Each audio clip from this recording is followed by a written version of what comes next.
Mukhang mas painitin pa ang kwento sa pangalawang yugto ng si Gabo dahil inaabangan na ang posibleng pagsisimula ng selusan sa pagitan ng mga karakter nina Julia Montes at Sue Ramirez. Ito ay kasabay ng tuluyang pagpasok ni Samantha sa mundo ni Gabo na maaaring magbukas ng panibagong komplikasyon sa kanilang mga relasyon.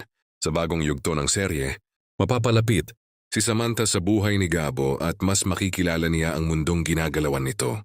Dahil dito, hindi maiiwasang mag-cruise ang landas niya at ng karakter ni Sue Ramirez na maaaring pagmula ng tensyon sa pagitan ng dalawa.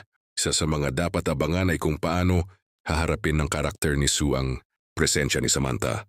Habang mas nagiging bahagi si Samantha ng buhay ni Gabo, posibleng makaramdam ito ng selos at pag-aalinlangan, lalo na kung mapapansin nitong may espesyal na koneksyon sina Samantha at Gabo.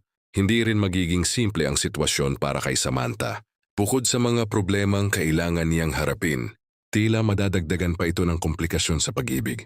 Maaaring dito na rin masubok kung gaano kalalim ang nararamdaman niya para kay Gabo at kung handa ba siyang ipaglaban ang kanilang koneksyon.